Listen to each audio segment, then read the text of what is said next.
Bueno, muy buenas tardes. Muchísimas gracias a todos aquellos que están seguramente a lo largo de esta conferencia, que bueno, empieza un pelín tarde, así que a lo mejor pues me cojo 10 minutos más para compensar un poco el pequeño retraso del inicio.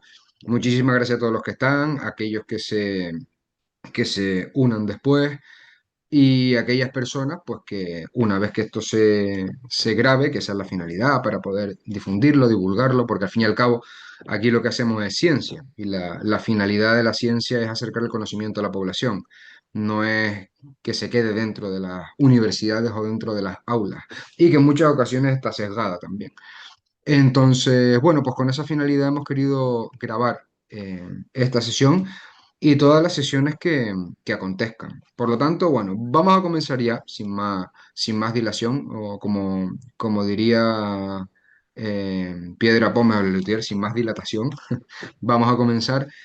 Y bueno, haciendo caso a las recomendaciones que me hacen algunas personas, que a mí no me gusta seguir, pero esta vez sí la voy a seguir, que es presentarme, porque a mí no me gusta presentarme, a mí me han enseñado que lo más valioso que tiene uno es su nombre, pero bueno, entiendo que quieran ubicarme un poquitito y entender por qué esta persona que está aquí les está hablando de este tema. Bueno, mi nombre es Roberto García Sánchez, yo soy doctor, profesor de psicología.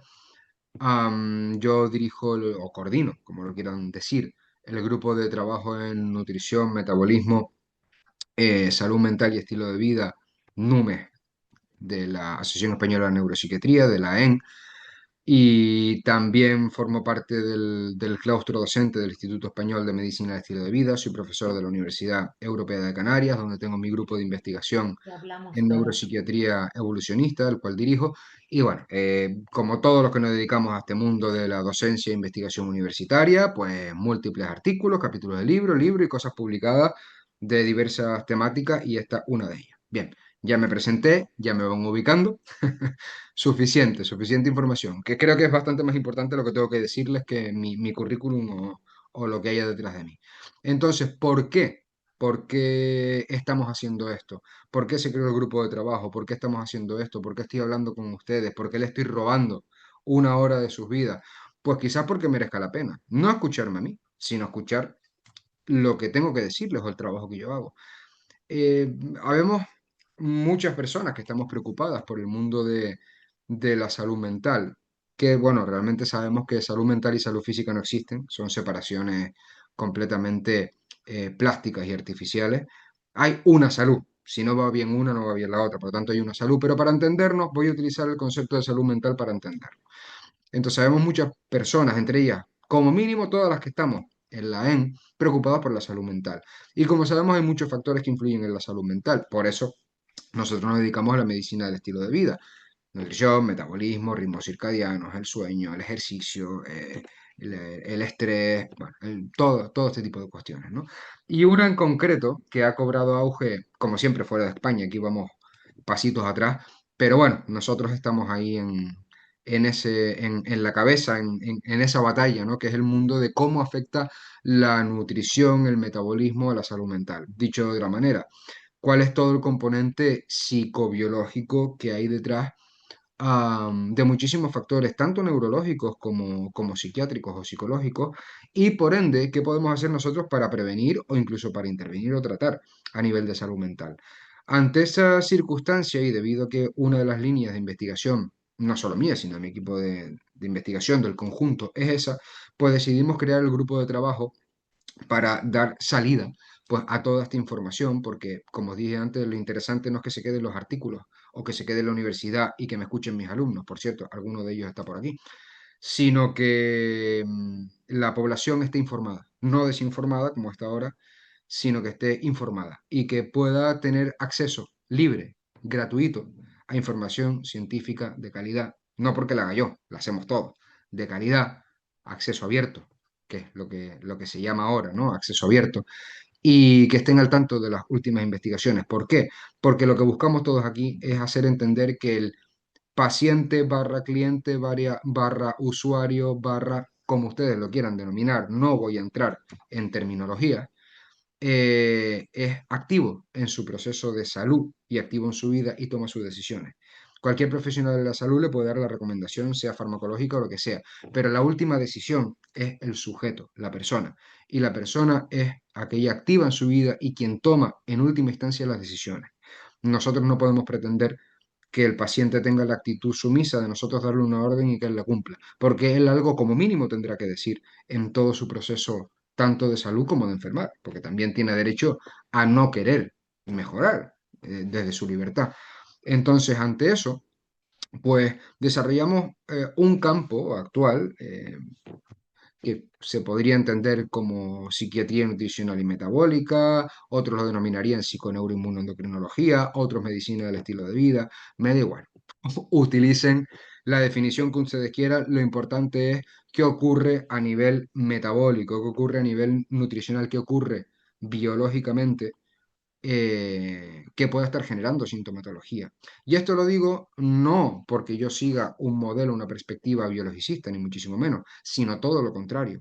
Cuanto más conocimientos tenga uno de biología y de ese componente, menos vamos a caer en la trampa de, bueno, pues de ciertos intereses farmacológicos o ciertos intereses reduccionistas. Si entendemos que nosotros, la persona, tenemos el poder de alterar para bien nuestra biología, para nuestra salud, pues a lo mejor en lugar de tomar antidepresivos, que no son antidepresivos, son ISRS, IMAO, tricíclico, pero realmente no son antidepresivos como tal, no eliminan la depresión. Quizás si sabemos que durmiendo bien, comiendo bien y haciendo ejercicio, obtenemos a lo mejor los mismos neurotransmisores, o incluso más, una mayor regulación de la que se obtiene a través de los fármacos, pues justamente es un gran potencial. Y de esto se trata. No se trata de estar en contra de nada, no se trata de estar en contra del fármaco, se trata de hacer un uso racional del mismo. Pero antes del fármaco creo que hay muchas alternativas, que es lo que nos atañe a nosotros. Bien, ante esa situación, pues se ha programado una serie, un ciclo de conferencias en el cual no solo yo, sino todos los miembros, bueno, todos los miembros no, perdón, ciertos miembros, bastantes miembros del grupo de trabajo NUMES, pues a lo largo del tiempo, pues 1 o 2 veces al mes, harán una conferencia relacionada con un tema. La finalidad real de todo esto es todo esto del estilo de vida, de la nutrición, del metabolismo, el ejercicio, todo esto que influye en salud mental en sentido amplio, es que nos pueda servir para aportar a todos los oyentes conocimiento práctico, real y científico enfocado en esta temática. No obstante, si vamos a hablar de determinados tipos de alimentos, si vamos a hablar de determinados tipos de alimentación también, de metabolismo, etcétera, tendremos que saber qué es la nutrición, tendremos que saber qué es el metabolismo, tendremos que saber pues toda la parte anterior. Si ustedes estudian cualquier carrera, estudian medicina, primero tienen las asignaturas de básica, ¿verdad? Bioquímica, fisiología, anatomía, etcétera, y después ya tienen la especialidad. Si estudian psicología, lo mismo, todas las básicas primero y después ya vienen más especialidades. Enfermería, lo mismo. Pues aquí vamos a seguir el mismo sistema para poder comprender por qué un tipo de alimentación está teniendo resultados empíricos a nivel de investigación y de práctica clínica, por qué otros tipos de alimentos o alimentación perjudican nuestro sistema biopsicológico. Para poder entender eso, primero hay que entender lo que hay antes, que es cómo funciona nuestro organismo. Entonces yo en esta primera conferencia que voy a empezar ya, les voy a hablar pues de algo básico y fundamental como puede ser el colesterol y como son las grasas saturadas. ¿Por qué? Pues porque se ha observado bastantes resultados controvertidos en los últimos años, que bueno, pues que cada vez hay más voces discrepantes que contradicen lo que históricamente se nos ha vendido y se nos ha hecho pensar. Entonces, antes de comenzar con alimentación, con metabolismo y todo, primero quizás sería más racional que nosotros derrumbáramos mitos y sería más racional que nosotros nos dedicáramos a entender la información científica tal y como es, sin sesgo, sin intereses, porque entre otras cosas, ni yo ni ninguno de nosotros estamos pagados por nadie. Por lo tanto, simplemente somos analistas y transmisores de información. Entonces, antes de empezar a hablar de alimentación, hay que destrozar ciertos mitos y destrozar ciertas cuestiones que nos han y nos están enfermando. De la misma manera que otro compañero que está presente, Samuel Pérez Bravo, hablará de los riesgos de las estatinas, es decir, de bajar los niveles de colesterol, los riesgos que tiene para la salud.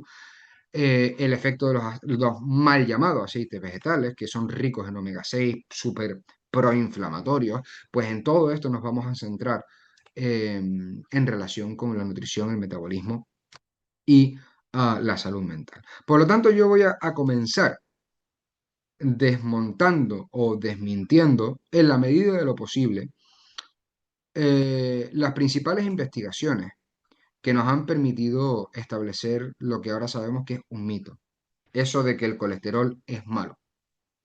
Y después, por otro lado, la relación entre las grasas saturadas y el colesterol y los infartos de miocardio o lo que sea. Entonces, ustedes piensen que yo para hacer esto he analizado más de 350 artículos científicos, me quedo con lo más importante, también de aquí salen publicaciones, o sea, esto no se queda solo en una conferencia, también se manda para visibilizarlo a través de artículos. Y les voy a nombrar las principales investigaciones que se han utilizado para defender la hipótesis del colesterol, la hipótesis lipídica, que está llena de sesgos. Por lo tanto, vamos a comenzar, después de esta introducción tan larga, que es necesario hacerla porque yo les estoy introduciendo no solo mi conferencia, sino ya les estoy introduciendo todas las conferencias que van a ir de aquí hasta final de este y del próximo año. Por lo tanto, ya los siguientes ponentes simplemente pues llegarán, expondrán, dirán el tema que es y ya está. Así que yo me demoré un poquitito más para contextualizar, ¿no? Bien, entonces vamos a empezar. Yo tengo abierto 300.000 millones de artículos, iré saltando de uno a otro para poder expresarle lo mejor posible o sintetizar lo mejor posible los resultados de estas investigaciones. No obstante, primero es importante recordar que esta hipótesis lipídica, la que le estoy diciendo yo, de que el colesterol es malo, es malvado, tupe las arterias, forma placas de ateroma y hay una relación causal directa entre el colesterol y los infartos de miocardio, surge a mediados del siglo XX, aproximadamente en torno al año 1950, por ahí, de ahí en adelante, ¿no? Y básicamente consiste en eso, es decir, nos informa que hay una relación directa causal, ni siquiera correlacional, sino causal, entre desarrollo de aterosclerosis y enfermedad coronaria.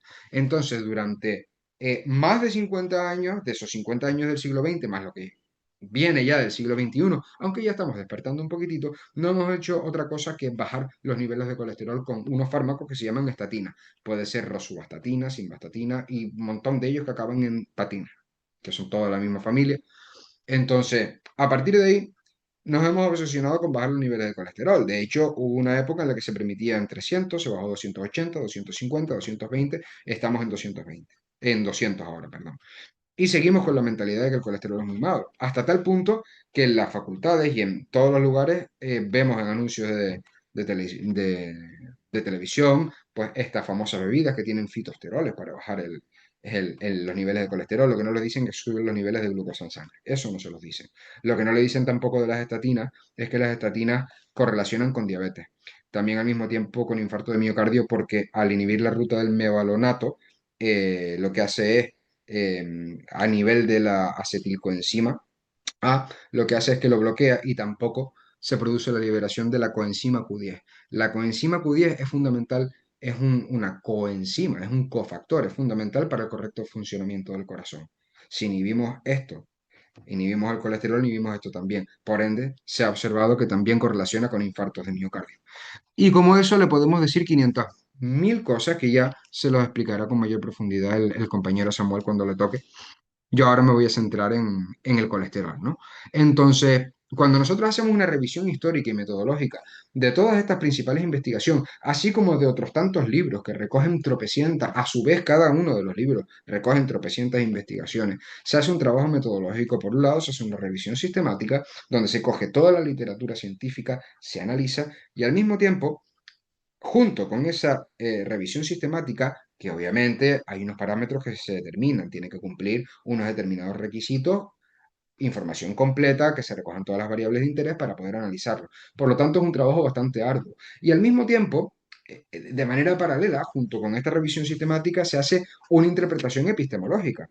Porque en ciencia a veces nos obcecamos mucho, y me parece perfecto la metodología, pero la metodología también tiene otro componente, y es la parte de filosofía de la ciencia y de epistemología. O sea, realmente lo que estamos haciendo tiene sentido. La metodología puede ser perfecta, pero a lo mejor nos estamos equivocando epistemológicamente. Por ejemplo, si nosotros partimos de la base que el colesterol es malo sin saberlo y hacemos una investigación con estatinas para bajar el colesterol, realmente nosotros, y bajamos efectivamente el colesterol, nosotros podemos decir que las estatinas bajan el colesterol, pero no podemos decir que eso sea bueno.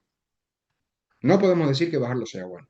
Entonces, una cosa es que la metodología sea correcta y otra cosa es que si lo que estamos haciendo realmente tiene sentido. Quizás tendríamos que investigar primero si el colesterol es bueno o malo, si es neutral, si depende de otras cuestiones, y después ya probar el fármaco. Después, por otro lado, otro de los errores epistemológicos, metodológicos que encontramos es que la mayoría de estas investigaciones que dicen, no, reduce los infartos o reduce, ah, sí, la tasa de infarto de miocardio en un 33%, en un 40%, tal, son datos relativos. Cuando lo miramos en términos absolutos, no llega a muchos de ellos al 1%. ¿Qué es lo que sucede? Que yo entiendo y entendemos que la población no está formada en estos conceptos y la población se lo crea. Lo que es más complicado de entender que un médico que tiene formación estadística, epidemiológica, cuando lee esto, no aprecie la diferencia, y sino que también se deje llevar. Otra de las cuestiones que se ha visto son intereses farmacéuticos enormes, ¿vale? Y eso es muy claro, o sea, eso no, esto no lo digo yo. Es interesante que esto sea grabado porque si se difunde, yo, bueno, no soy sospechoso de tener ningún tipo de conflicto de interés. Es más, no estoy de acuerdo con la praxis que tiene la industria farmacéutica. No por ello me convierte en contra de ella. Es decir, es necesario que existan fármacos. Todos nos ponemos malos y todos debemos tener acceso a un sistema público y debemos tener acceso a fármacos cuando los necesitamos. La cuestión está en si es adecuada la práctica de tratar de vender fármacos y enriquecerse a costa de la salud de la gente, mintiendo o camuflando los datos reales o maquillando los datos reales. Entonces, antes de hacer todo este ciclo de conferencias, una de las preguntas que se hacen es, ¿tiene usted, no, declaración de conflicto de interés? No solo que no tenga conflicto de interés, sino que probablemente mucha gente que escuche lo que les voy a decir esté en contra de lo que yo estoy diciendo, lo cual les aseguro que me preocupa entre nada y absolutamente nada. Porque yo defiendo una ciencia libre e independiente y creo que eso es lo que tenemos que perseguir. Y por supuesto agradecer a la AEN que nos permita un espacio y que nos dé voz en este sentido. Vamos a comenzar con el primer gran fraude que se ha producido en esto del colesterol. Este gran fraude comienza con Ansel Keys en el año 1970, que hace un análisis ecológico, ¿vale? Recuerden que les voy a hablar tanto del colesterol como de las grasas saturadas, que muchas veces se asocia y no tiene nada que ver. Entonces, establece una correlación positiva entre el consumo de grasas saturadas, el nivel medio de colesterol sérico y la mortalidad cardiovascular en los países seleccionados. Y sí, acabo de decir bien, en los países seleccionados, pero no en los países que se seleccionaron para el estudio. No, no, el estudio contaba con 22 países y él seleccionó solo aquellos 7 que iba a favor de su hipótesis.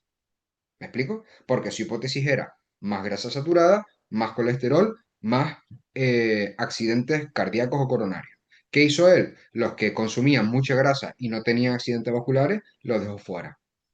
Y aquel, o sea, simplemente se quedó con aquellos países que consumían bastante grasa saturada y tenían infarto, ¿vale? Entonces, desde una perspectiva metodológica, eh, fue lamentable. Y esto se llama sesgo de selección, conocido como cherry picking, y constituye, que saben que en inglés queda todo más bonito, constituye un error crítico, puesto que condiciona las asociaciones estadísticas y genera una inferencia ecológica que no es causal. Porque además él determinó que si se come mucha grasa saturada, causalmente, de manera directa, se produce más colesterol y automáticamente, de forma causal y directa, aumentan los accidentes cardíacos. Vale. Yo les estoy contando esto y soy consciente que estamos hablando en una asociación cuya finalidad es la salud mental, pero es que el cerebro consume el 20% de colesterol de todo el organismo. Las vainas de mielina son lípidos, ¿vale? Nuestro cerebro también utiliza como combustible cuerpos cetónicos. Quiero decir, ya llegará el momento en el que hablaremos del colesterol, lo importante que es el colesterol para el cerebro. Ahora de momento toca explicar pues, un poco qué es el colesterol y el problema que tiene bajarlo de manera artificial. Además de las limitaciones del estudio este de Ansel Keys, eso no se quedó ahí, sino que el comité McGovern del Senado estadounidense, que esto fue en el año 1977, adoptó los postulados de esta investigación de Ansel Keys. Entonces comenzó toda una era de políticas que denominaron low fat, ¿no? Baja en grasa. Entonces es muy curioso porque baja la grasa de todo, pero después aumenta exponencialmente los azúcares refinados, y al igual que los carbohidratos refinados, los productos ultraprocesados, nos dicen que la mantequilla, la manteca, con lo que se cocinaba tradicionalmente era muy negativo para la salud y se introducen en el mercado los ácidos grasos omega 6. Dicho de otra manera, los ácidos grasos poliinsaturados, que son ricos en omega 6, altamente proinflamatorios, ¿vale? Y están tremendamente oxidados. Desde entonces, no ha hecho otra cosa que subir la obesidad, el síndrome metabólico y la diabetes tipo 2. Mucho más de lo que había antes. Entonces, se continúa en la actualidad con este paradigma. Después, el Lipid Research Clinic Coronary Primary Prevention Trial, el LRC-CPPT, lo digo por si lo quieren buscar, porque toda la bibliografía que ustedes quieran se las puedo facilitar. El Multiple Risk Factor Intervention Trial, el MRFIT, son dos estudios masivos que fueron financiados en la década de los 80 y entonces lo que buscaba era confirmar las hipótesis lipídicas. No obstante, a pesar de modestos descensos en las concentraciones séricas de colesterol total y LDL, los resultados no mostraron reducciones significativas, ni en la mortalidad total, ni en la mortalidad específica cardiovascular, ¿vale? Uno es del año 1982 y el otro de 1984. Incluso se observaron en algunos grupos ligeros aumentos de la mortalidad no cardiovascular. Por lo tanto, ya se empieza a debilitar la relación causal entre el colesterol y los accidentes cardíacos, porque ni siquiera hablan de correlación, sino hablan de relación causal. Vamos con el estudio que a mí más me gusta porque cuando hablamos con cualquier profesional de la salud siempre es el que cita. Entonces este es el que más me gusta desmontar, porque cualquier médico, psicólogo, pues, enfermero, cualquier profesional de la salud, siempre les va a hablar de la investigación de Framingham para justificar lo que están haciendo cuando mandan estatinas o cuando justifican el colesterol es mal. Sin embargo, la metodología no es nada correcta, es decir, es el estudio más citado. Sin embargo, en los primeros años de seguimiento se observa una correlación entre colesterol total y riesgo coronario en los primeros años. La magnitud de la diferencia promedio de colesterol entre sujetos enfermos y no enfermos fue modesta y decreció con la edad. De hecho, los propios investigadores, y la cita es de Castelli, año 1992, reconocieron que a partir de los 47 años, el colesterol dejó de discriminar riesgo de mortalidad y que existían numerosos eventos coronarios en individuos con el colesterol menor a 150 miligramos por decilitro, bastante por debajo del límite de 200. Eso no se ha informado en ningún momento en la investigación de Framingham. Bien, a pesar de todo esto, sigue en la actualidad como marcador del estado metabólico. Pero vamos a continuar con una cita de Stanford et al., colaboradores, depende si es APA o Vancouver, en el año 2000, que es el Nurses Health Study. Identificaron un conjunto de factores de estilo de vida, como actividad física, dieta equilibrada, control de peso, consumo moderado de alcohol y abstinencia tabáquica, no consumo de tabaco, como determinante mucho más potente del riesgo cardiovascular que los niveles absolutos de colesterol. Cuando hablamos de riesgo cardiovascular, perfectamente extrapolable a cerebrovascular o accidentes cerebrales. Perfectamente extrapolable. Entonces, ¿cuál es el mensaje que deriva de esta investigación? Bien, el riesgo se distribuye a través de hábitos y procesos metabólicos complejos, no de un único biomarcador. El colesterol. Con esto a lo mejor ustedes dirán, bueno, Roberto, entonces, si yo tengo el colesterol en 500, según lo que tú estás diciendo, eso es bueno. No, yo no estoy diciendo que tener el colesterol en 500 sea bueno, ni tampoco estoy diciendo que tenerlo en 150 sea bueno. Lo que estoy diciendo que el colesterol, y espero que esto se entienda, como marcador único, no explica nada. Como marcador único. Dicho de otra manera, un colesterol de 150 o 180, recuerden que el límite está en 200, el actual, en 180, puede ser mucho más perjudicial con unos triglicéridos en 300 porque es patrón tipo B pequeño y denso y está oxidado. Y un colesterol en 300 o 350 con unos triglicéridos en 50.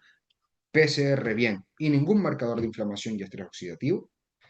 Puede ser del patrón, de hecho es del patrón tipo A, que es grande y esponjoso, y es menos perjudicial que el otro. Y eso se ha ido demostrando. Entre otras cosas porque la placa de ateroma no se produce por el colesterol.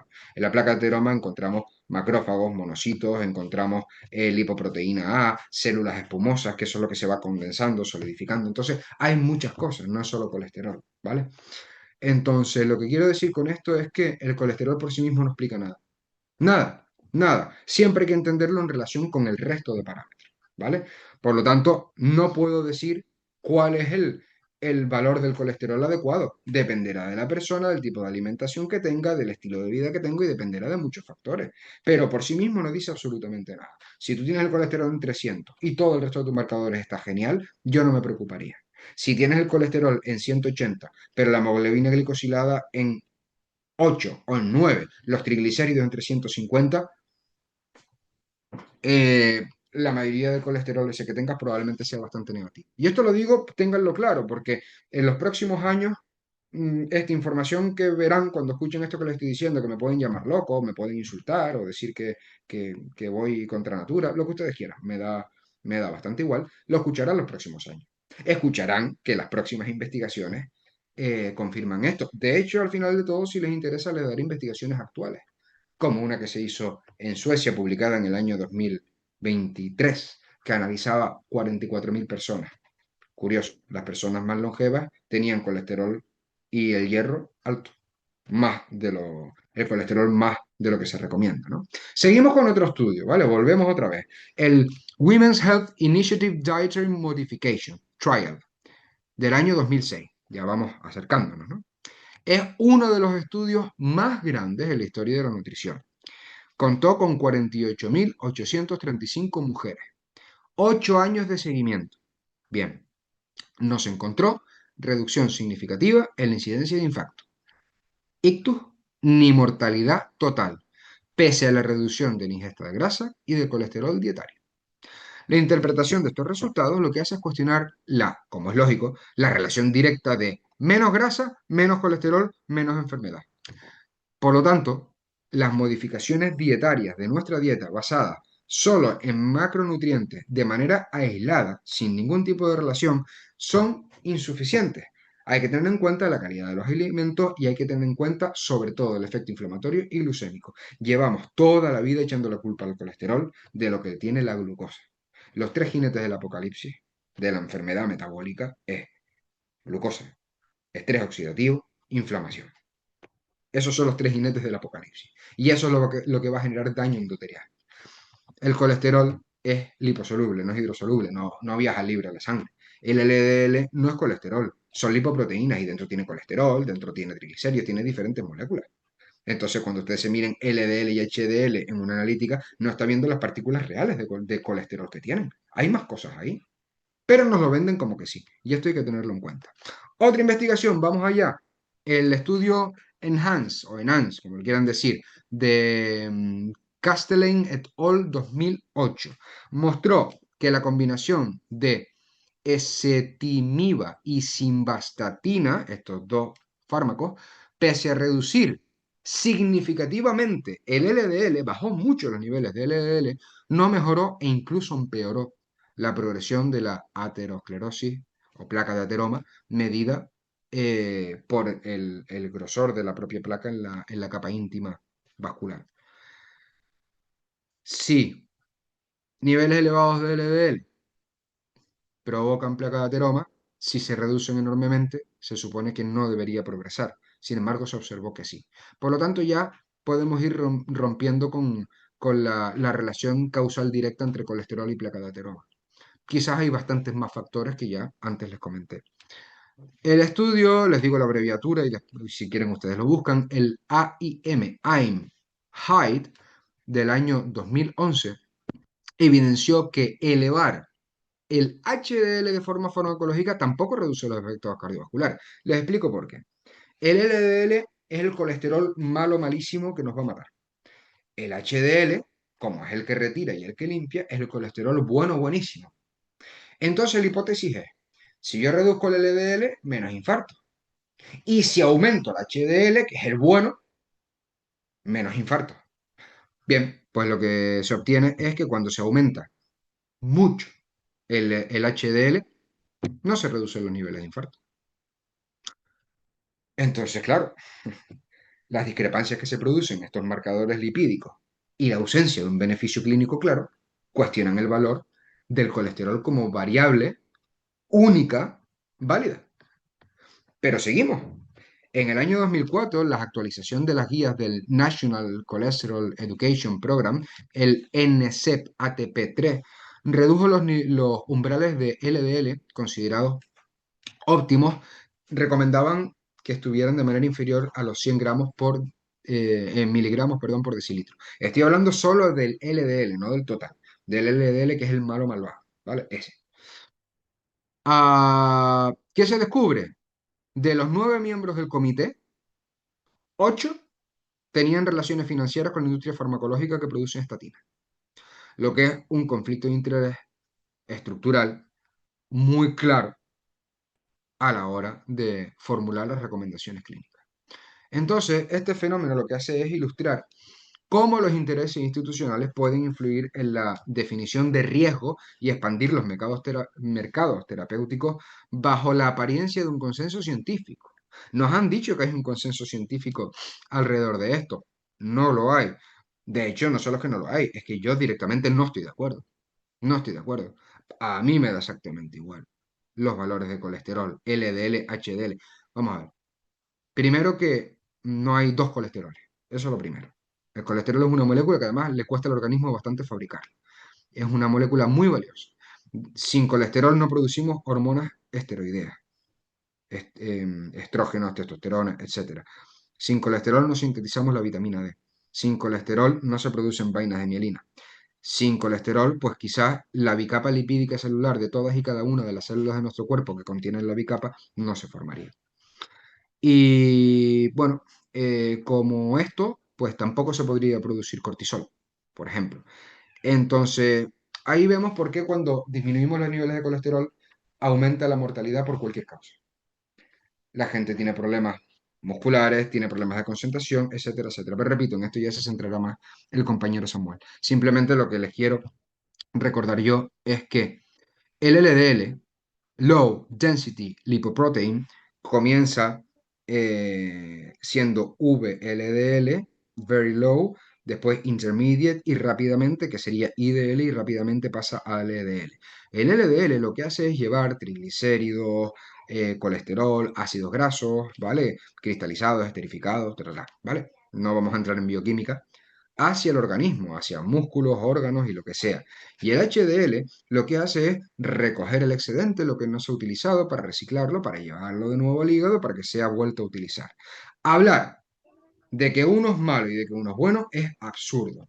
Es, eh, no sé, es como decir que además el otro día escuché el ejemplo y me gustó mucho, si hay un incendio y los bomberos van a apagar el incendio, como los bomberos estaban allí, los bomberos son responsables del incendio, ¿no? Entonces yo entiendo que para que el HDL funcione, para que el HDL pueda recoger, como es lógico, tiene que haber algo que lleve. Entonces, a ver si terminamos ya y vamos acabando con esta concepción del colesterol bueno y del colesterol malo, porque está haciendo mucho daño.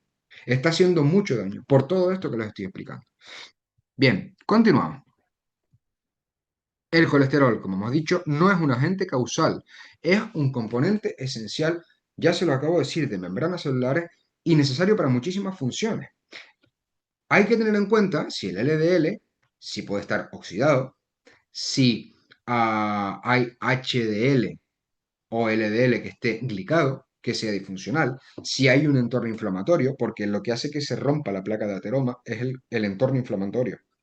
No es el colesterol, es el entorno inflamatorio, la inflamación sistémica de bajo grado que se denomina. ¿Y cómo averiguamos eso? Mídanse la PCR, por ejemplo. El ácido úrico también nos da señales de inflamación. Bien, entonces diversos estudios han demostrado, por ejemplo, que dietas bajas en grasa y altas en carbohidratos refinados aumentan la proporción de LDL pequeñas y densas, que son las aterogénicas. Sin embargo, dietas que sean más ricas en grasas naturales y baja carga glucémica favorecen partículas grandes y esponjosas. Entonces, Roberto, puede ser que si yo como bastante mantequilla, huevos, manteca de cerdo, etcétera, etcétera, aumenten los niveles de colesterol. Bueno, si tienes una alimentación baja en carbohidratos y haces eso, sí, lo más probable es que aumente el colesterol, pero es que eso no es malo. Es decir, el colesterol que aumenta va a ser el colesterol grande y esponjoso, las moléculas buenas. ¿Y cómo podemos medir eso si yo no se lo puedo medir a mi médico? Bueno, pues el cociente que hay entre HDL y triglicéridos, si el HDL es mayor de los triglicéridos, ya es una garantía, entre comillas, de que tienen el colesterol que tienen es grande y esponjoso. Son moléculas buenas. Ahí tienen una herramienta para que lo puedan determinar. Bien, si seguimos avanzando con todas estas investigaciones y todos estos estudios, hay autores como de Lorgeril, Ramskov, Bowden, Even, que han sacado una serie de libros contrastando muchísimos datos, muchísima información, que a mí no me va a dar tiempo, y llegan a una conclusión, y es que las estatinas bajan el colesterol, de acuerdo, correcto, son muy eficaces bajando el colesterol. Eso no significa que bajar el colesterol sea bueno, significa que son eficaces para bajar el colesterol. Pero en caso de tener algún efecto positivo, no es por bajar el colesterol, porque bajar el colesterol no es bueno. Es porque puede tener un efecto antiinflamatorio y antioxidante. No es por la reducción del LDL, sino por otros factores pleiotrópicos, ¿vale? No por lo que dice que hace, sino por otras cuestiones secundarias que hace. En caso de tener algún efecto positivo, sería por eso. Bien, si seguimos teniendo en cuenta pues todos estos datos, que todas las informaciones, todas las investigaciones parecen apuntar lo mismo, la que nosotros hemos encontrado, pues la hipótesis central es que, bueno, el colesterol, lejos de ser una causa directa de enfermedad cardiovascular o de cualquier tipo, actúa como un marcador modulable cuya interpretación depende del contexto metabólico, inflamatorio y oxidativo del individuo. Por lo tanto, reducir el LDL por sí mismo, solo, no tiene ningún sentido. Por lo tanto, tenemos que llevar a cabo estrategias de prevención e intervención centradas en el metabolismo, en el estilo de vida y en la reducción de la inflamación sistémica, no en bajar las cifras lipídicas. Eso por sí mismo no tiene ningún sentido. Entonces, ¿qué hemos hecho nosotros para todo esto? Pues para analizar todos estos 350 datos que yo estoy compartiendo con ustedes. Voy a hidratarme.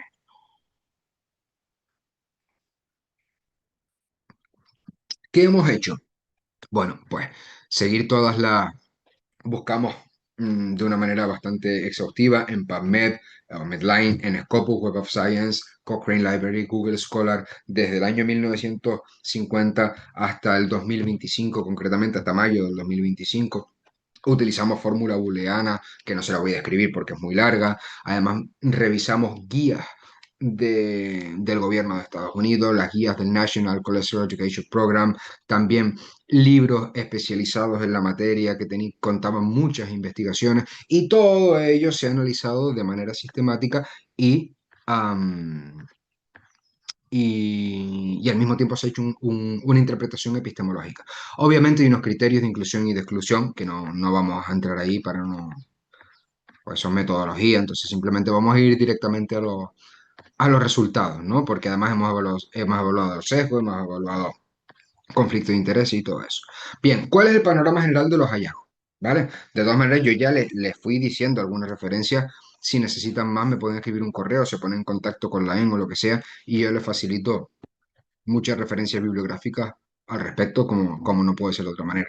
Obviamente las 350 no, pues porque las que no entran en el estudio pues no se incorporan, pero las que se han analizado sí se las puedo facilitar sin problema. Entonces, ¿cuál es el análisis? Bueno, hay cuatro grandes categorías de resultados. Uno, Uso reiterado de marcadores sustitutos, LDL, colesterol total, en lugar de desenlaces clínicos reales. 2.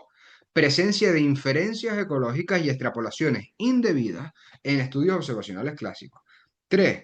La inconsistencia entre la reducción del colesterol y los beneficios clínicos en los ensayos de intervención. 4. La existencia clara de conflictos de interés estructurales que han condicionado la orientación de políticas y de guías clínicas. Vamos allá con estas categorías hasta donde me dé tiempo. Uno de los hallazgos más consistentes de esta revisión es la dependencia excesiva de variables bioquímicas, principalmente colesterol total y LDL, como indicadores de riesgo cardiovascular o de eficacia terapéutica.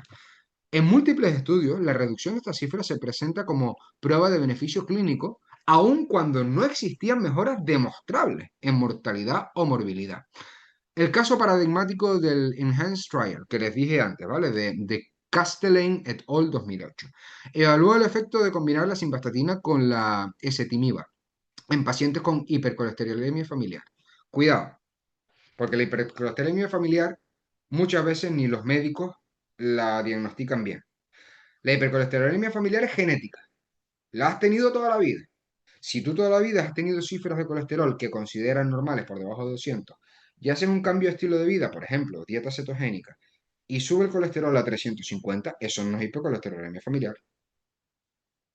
Eso es una adaptación lipídica de tu organismo que ha cambiado de un modelo de combustión basado en glucosa a un modelo de combustión basado en lípidos. Aumentan los lípidos porque mueves más grasa, porque es la nueva energía que estás utilizando. Eso no es hipercolesterolemia familiar. Si antes nunca la tuviste y por un cambio de estilo de vida ahora tienes el colesterol más elevado, no es hipercolesterolemia familiar. Hipercolesterolemia familiar afecta a los receptores, eh, para no entrar mucho en materia, receptores de colesterol, y es genético. O sea, se ha tenido siempre, no en un momento. Por eso es importante, igual que en psicología es importante diferenciar rasgo de estado, pues aquí es importante diferenciar eso. Bien, en este estudio, el ENHANCE, aunque la combinación de estos dos fármacos redujo el LDL en un 58%, no mostró mejoría respecto al grupo control. Quiere decir que la reducción bioquímica del colesterol no necesariamente se traduce en un beneficio estructural o clínico. El I'm High del 2011, pues incrementa el HDL con niacina. Bien, se detuvo de forma anticipada, porque no solo es que no redujera los eventos cardiovasculares, sino porque estaban sufriendo muchísimos efectos adversos los sujetos de estudio. Y se tuvo que parar el estudio antes de tiempo por todas estas cuestiones. Aún así, eso no se dice, eso no se ha dicho, pero fue lo que ocurrió. Se detuvo de forma anticipada antes del periodo de tiempo que tenían planteado por todos los efectos adversos que estaban surgiendo. Bien, estos hallazgos, junto con los del Acor-Lipid en el año 2010 y el HPS2 THRIVE 2014, esa sería la cita si la quieren buscar, demuestran una disociación sistemática entre el control de parámetros lipídicos y la mejora de desenlaces clínicos. Bien, el Lipid Research Clinic Coronary Primary Prevention Trial, perdón por los nombres, no los pongo yo, que es el LRC-CPPT, ya había mostrado en los años 80 que, aunque el uso de colestiramina reducía el colesterol sérico en un 13%, la mortalidad no disminuyó significativamente. Bien, respecto a las inferencias ecológicas y extrapolaciones indebidas, el estudio de los 7 países de Ansel-Keys, bueno, el estudio de Ansel-Keys directamente es un insulto. Es un insulto a la ciencia, a la inteligencia, a la investigación y a todo lo que a mí se me pueda ocurrir, porque es uno de los casos mayores de fraude que hemos encontrado en la literatura científica.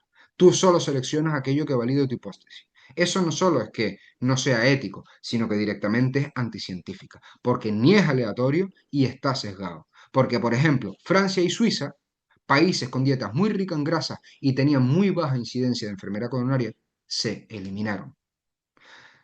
Por ejemplo, otros países como Chile o Finlandia, sin embargo, consumían poca grasa y tenían mucha mortalidad.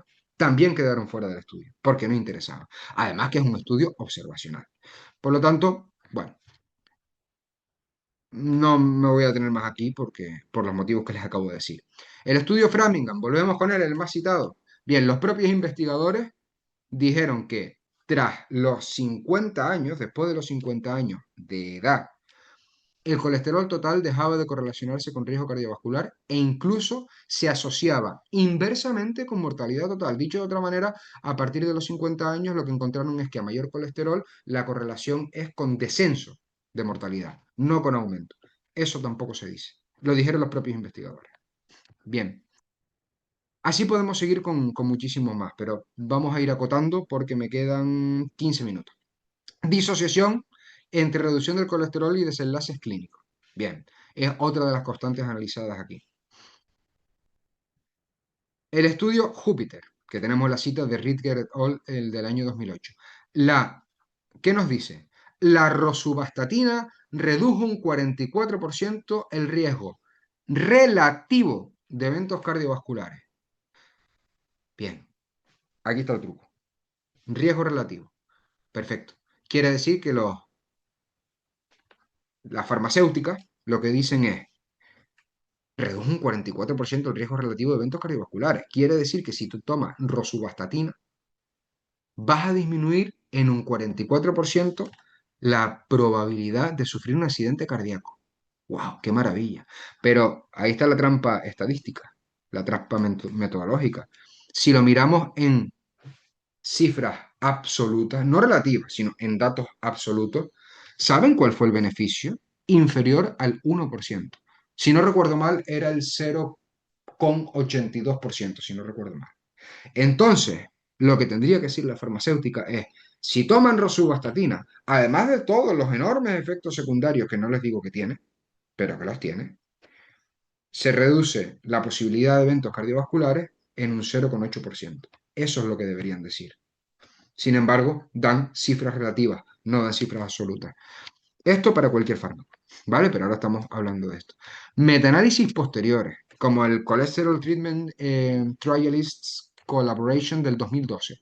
Las estatinas mostraron una reducción en eventos mayores, pero con mucha heterogeneidad significativa y sin impacto consistente en la mortalidad total, especialmente en prevención primaria. Por lo tanto, a el beneficio clínico de las estatinas, una vez más, podría derivar de efectos pleiotrópicos antiinflamatorios, es decir, por efectos secundarios que no es su intención, por eso se llaman pleiotrópicos, ¿vale? Porque no es la finalidad principal, es por el efecto antiinflamatorio, no por la reducción del colesterol, que no es algo bueno hasta donde llegan mis conocimientos. Sé que muchos neurólogos, muchos cardiólogos no estarán a favor de lo que estoy diciendo, pero tampoco mi misión en la vida es regalarle los oídos a nadie ni decirle a nadie lo que quiere escuchar. Yo simplemente estoy transmitiendo el análisis de los resultados que yo he encontrado. Bien, si seguimos, bueno, ya no, ya el Women's Health Initiative ya lo comenté antes. Vamos, el Lyon Diet Heart Trial, con una dieta mediterránea rica en grasas naturales y antioxidantes, logra reducir en un 70% los efectos coronarios sin cambios sustanciales en el colesterol, demostrando esta investigación que la composición cualitativa de la dieta y su efecto inflamatorio son factores determinantes y no el colesterol, porque de hecho era una dieta mediterránea rica en grasas saturadas, naturales, dentro de las cuales están saturadas, monoinsaturadas y ácidos grasos omega 3 y antioxidantes, ¿vale? Bien, eso serían grasas naturales. Probablemente cuando hablamos de dieta mediterránea, pues se le dará más prioridad a las grasas monoinsaturadas, como el aceite de oliva o el aguacate, y en una dieta cetogénica, pues más a las grasas saturadas por el tema del combustible, del uso de energía. Pero no vamos a entrar ahí. Conflictos de interés y sesgos de agenda. La actualización del NCEP ATP3, que ya mencioné antes del año 2004, que redujo el umbral del LDL de 100 miligramos por decilitro hacia debajo, como dije antes, 8 de los 9 miembros tenían relaciones económicas con los fabricantes de estatinas. ¿Qué ocurrió? Que además este hecho se documentó en Circulation en el año 2004 y el National Institute of Health generó un conflicto ante la evidencia disponible y las recomendaciones emitidas. Entonces, se detectaron patrones similares en que, a nivel de ensayo clínico, que hemos detectado, patrocinio directo de la industria farmacéutica en más del 80% de los estudios de estatinas. Uso de análisis interinos favorables para comunicar resultados antes de finalizar los ensayos. Publicación selectiva de estudios positivos y omisión de datos negativos. ¿Vale? El informe del US, United States Government Accountability Office, GAO 1996, ya advertía sobre la falta de independencia en la interpretación de datos y la escasa transparencia en los resultados de estudios clínicos financiados por la industria. Evidencia emergente sobre mecanismos alternativos. Bien, toda esta revisión que hemos hecho también permite identificar una corriente de evidencia convergente, emergente, que propone una visión más compleja y más próxima a la realidad del riesgo cardiovascular. Diversos autores, cito, Judkin 1972, de Lorgeril 1999, Bowden y Sinatra, que no es el cantante, no es Frank Sinatra, es otro, del año 2013, Mozaffarian del año 2019, han subrayado que en sus estudios, procesos inflamatorios, oxidativos y glucotóxicos constituyen los verdaderos determinantes del daño endotelial y la aterogénesis, no el colesterol. La disfunción endotelial que se inicia no por los niveles de colesterol, sino por la hiperglucemia. Cada vez que generamos un pico de glucosa, estamos dañando el endotelio vascular y llega la insulina que tiene que sacar la glucosa porque es tóxico. Ese endotelio vascular genera grietas en el endotelio. Perdón, ese pico de glucosa genera grietas en el endotelio vascular y ahí van macrófagos, monocitos, etcétera, y se van formando una capa como una especie de cemento para cubrir, para tapar esa grieta que se ha generado y repararla. Pero si seguimos constantemente las recomendaciones terribles que nos han dado de comer cada 2 o 3 horas, 5 veces al día, constantemente carbohidratos, estamos golpeando generalmente el endotelio en el mismo lugar. Entonces, la capa de cemento cada vez más grande, más grande, más grande, más grande, eso es lo que forma la placa de ateroma, no el colesterol. Bien. De hecho, mucho más importante sería medirse los niveles, además de glucosa, de homocisteína y la lipoproteína A, que además es genética. Difícilmente se modifica con estilo de vida. Todo lo demás, la mayoría, se puede. ¿Qué más? La resistencia a la insulina, el estrés oxidativo, la exposición a radicales libres. Conduce a la oxidación de lipoproteínas LDL, a la infiltración de los macrófagos, a la formación de células espumosas, que todo esto es lo que sí forma la placa de ateroma. En este contexto, el colesterol no es un agente causal, sino es un indicador, un marcador de respuesta reparadora ante el daño vascular. ¿De acuerdo? Es importante tener claro esto. Bien, esta visión alternativa de la que estamos hablando ahora, que ha encontrado, que se extrae de estas investigaciones, ¿qué se ha encontrado? Pues hay hallazgos epidemiológicos bastante paradójicos. En los ancianos, los niveles más altos de colesterol total se asocian con menor mortalidad por cualquier causa, posiblemente por su papel protector en inmunidad y reparación tisular. Claro, es que el colesterol es un factor muy importante del sistema inmune. La gente que tiene el colesterol bajo tiene mayores tasas de alergia, se ponen enfermos más habitualmente, tienen fiebre más a menudo, todo esto sucede. En mujeres, el colesterol elevado se correlaciona con mayor longevidad en algunos estudios de corte. De hecho, les digo ya, las mujeres cuando entran en la menopausia se produce una disminución de los estrógenos, como bien sabemos, y lo que hace el organismo de la mujer es producir, aumentar los niveles de colesterol. Es una estrategia compensatoria que tiene el organismo. ¿Vale? Entonces lo que esperamos en mujeres a partir de 60 a 65 años es que el colesterol aumente como factor protector. Las dietas ricas en grasas naturales y bajas en carga glucémica mejoran los perfiles lipídicos funcionales, aumentan el HDL y reducen la proporción de LDL pequeños y densas.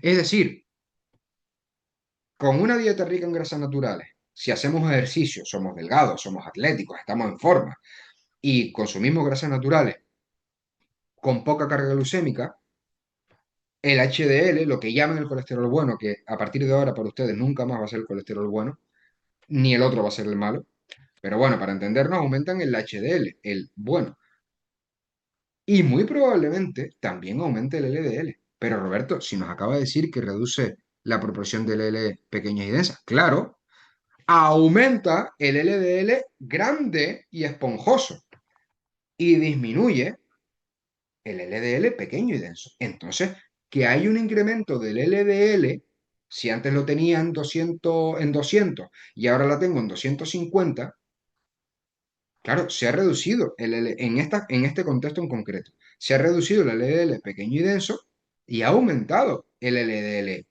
grande y esponjoso. Pero Roberto, ¿y cómo sé yo si no me mido el LDL, las partículas en concreto del LDL? ¿Cómo puedo calcularlo yo? HDL entre triglicéridos.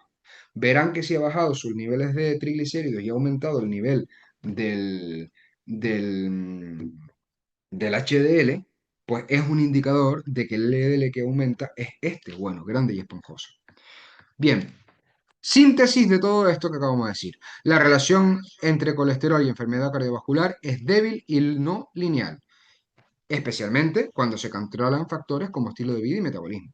Los estudios clásicos presentan sesgos sistemáticos, incluyendo selección no aleatoria, inferencias ecológicas y dependencia de marcadores sustitutos.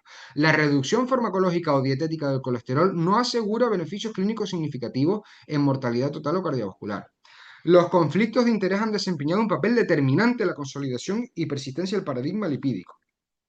La fisiopatología moderna identifica qué es la inflamación, la oxidación y la disfunción metabólica, aquellos factores causales primarios de enfermedad aterosclerótica. Y es muy importante lo de la grasa consumida, perdón, el colesterol consumido y el colesterol propio. En torno al 80% o más del colesterol que circula por nuestro organismo lo produce nuestro hígado. Ese LDL lo produce nuestro hígado.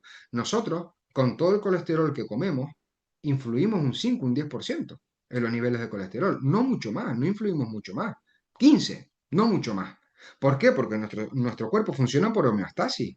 Si nosotros ingerimos mucho colesterol, el hígado fabrica menos colesterol, porque funciona por homeostasis. De todas maneras, el LDL se produce en el hígado y se desplaza a tejidos y el resto del organismo. Pero el colesterol que nosotros ingerimos, el colesterol dietético, llega al intestino delgado y ahí, a través de los kilomicrones, es transportado, o sea, por los vasos linfáticos hasta el conducto linfático torácico, que es el principal vaso linfático de nuestro organismo. Y ahí sube y desemboca en la vena subclavia izquierda, en el punto donde se conecta con la... Bueno, da igual, desemboca en la vena subclavia izquierda y ahí es utilizado como fuente de energía para el corazón y para otros órganos. Por lo tanto, el LDL circula por una dirección y el colesterol, que es el LDL endógeno, el colesterol endógeno, y el colesterol dietético va por otra vía. Va por la vía kilomicrones, conducto torácico, vena subclavia. Y además funciona por homeostasis. No quiere decir que si yo consumo mucho colesterol, me va a llegar el colesterol a 800. Eso no funciona así. Entonces, y para ir cerrando, está claro que, bueno, mm, todas estas investigaciones, la que no presentaba sesgo, presentaba errores metodológicos, presentaba correlaciones como cuestiones causales, al mismo tiempo hablan de placa de ateroma como sinónimo de colesterol, y hay muchísimos errores metodológicos que ya están siendo desmontados y cada vez hay más literatura, porque si no fuera así, yo no habría podido realizar esta conferencia. Sin embargo, seguimos con los parámetros anteriores. Hay muchos intereses por la industria farmacéutica y por ende muchos intereses políticos. Muchos profesionales escucharán esto y dirán, eso es una locura, ¿cómo te atreves a decir eso? ¿Cómo el colesterol? No le digas eso a la gente, es muy peligroso lo que tú estás diciendo, etcétera, etcétera. Porque sabemos cómo funciona esto. Sabemos que cuando hay unos datos que van en contra de los intereses farmacéuticos o de un determinado colectivo profesional, enseguida señalan con el dedo y ponen el grito en el cielo. Me da igual, o sea, creo que tenemos que hacer ciencia independiente y de verdad y acercar la ciencia a la población. Vamos a hablar, y con esto voy a concluir, de estudios más recientes. El estudio que se hizo en Suecia en el año 2023 que le decía antes. ¿Quiénes son los únicos que llegan hasta los 95 años o por encima? Aquellos tienen el colesterol más alto de lo recomendado, aquellos que tienen niveles adecuados de hierro. Y ustedes me dirán, ¿entonces llegan a 95 años porque tienen el colesterol alto? No, no, llegan a 95 años porque independientemente de tener el colesterol alto, hay también otros factores en común. Y es que tienen niveles de glucosa estables, controlados, nadie tiene diabetes ni resistencia a la insulina, todos tienen el ácido úrico bajo y, ah, bueno, pues no tenían eh, patrones de estrés oxidativo elevado. Entonces, ¿cuál es la combinación que se ha mostrado más efectiva? El colesterol por encima de lo que se recomienda en un entorno concreto, en el entorno de baja inflamación, baja carga glucémica y baja oxidación. Fíjense ustedes cómo las investigaciones actuales Lo que están demostrando es esto que les estoy diciendo yo, en este contexto determinado. Hay otras investigaciones en la isla de Creta. Se encuentra exactamente lo mismo. De hecho, en Japón, ya hace tiempo, desde el 2000, no sé si era 2011 o 2000 y tanto, no lo recuerdo bien, como veían que no había relación entre colesterol y accidente cardíaco, en Japón dejó de recomendarse utilizar el colesterol como un parámetro. De hecho, los análisis y tal directamente ni lo tienen en cuenta para el riesgo cardiovascular. Quiero decir que el paradigma lipídico no tiene mucho sentido. No tiene mucho sentido. No voy a entrar mucho más en materia porque ya se nos ha acabado el tiempo. Podría explicarles, por ejemplo, un fenotipo reciente que se ha descubierto del año 2022-2023, que es el fenotipo de hiperrespondedor de grasa magra, hiperrespondedor de masa magra, que es en concreto personas en un contexto de alimentación cetogénica que tienen el LDL muy alto, el HDL muy alto, pero los triglicéridos muy bajos. Cualquier médico, cualquier cardiólogo vería eso y sería un disparo. O sea, directamente te dirían, te vas a morir mañana, casi, casi. Bueno, pues hay una investigación que se hizo con 100 sujetos y se observó que en este contexto la placa de ateroma no aumentaba. Y no solo que no aumentara, sino que había personas hasta con colesteroles en 600 que disminuían. Con esto no estoy diciendo que haya que tener colesterol en 600. Entienda lo que quiero transmitir. Estoy diciendo otra cosa. Y es que en este caso este fenotipo se produce porque al no consumir carbohidratos y no utilizar glucosa como combustible, el cuerpo tiene que utilizar lípidos, cuerpos cetónicos, y moviliza mucho más grasa como combustible y entonces pasa de un modelo de energía basado en la glucosa a un modelo de energía basado en lípidos. Por eso tienen los triglicéridos muy bajos y el LDL muy alto, porque todos los triglicéridos se están utilizando como energía y eso lo vemos reflejado en el LDL. Entonces, ese LDL tan elevado no significa que esté generando placas de ateroma, significa que ahí va ese combustible que se lo está quitando los triglicéridos. Y eso sí todos sabemos que los triglicéridos altos son malos. Por lo tanto, bueno, son características de este fenotipo. También podemos hablar de otras investigaciones recientes, pero no daría tiempo. ¿Con esto qué les quiero decir? Bueno, sabiendo que el colesterol ni es bueno ni es malo, simplemente es necesario para muchísimas funciones del organismo, que bajarlo no ha demostrado nada, no es un buen negocio, ha habido muchos conflictos de intereses, no se han hecho las cosas bien, se han dado recomendaciones incorrectas a la población que se debería cambiar ya, y me he centrado en la parte cardiovascular porque es lo que se centra en todo esto. Bien, lo que a nosotros más nos importa, neurología, psicología, psiquiatría. Exactamente lo mismo para el cerebro. El cerebro sin colesterol no funciona. Por eso, las estatinas correlacionan, además de con diabetes, con enfermedad neurodegenerativa. Además, generan sintomatología ansiosa, depresiva y muchos cuadros clínicos negativos. Pero en eso, una vez más, les digo, se centrará el compañero Samuel. Yo creo que mi función de desmentir y analizar metodológica y epistemológicamente el colesterol, las grasas saturadas y las indicaciones realizadas. Creo que he cumplido medianamente mi función, les he dado citas, espero que les haya gustado y espero haber compartido pues estos conocimientos actualizados con todos ustedes, no para que me hagan caso, sino para que tengan un poquitito más de información y ya ustedes mismos busquen, sean críticos y contrasten la información y si les interesa profundicen en el tema. Muchísimas gracias por su atención. Por mi parte, doy por finalizada la conferencia. Si quieren hacer alguna pregunta, estoy dispuesto. Si no, pues pueden ya dejar de grabar y me despido.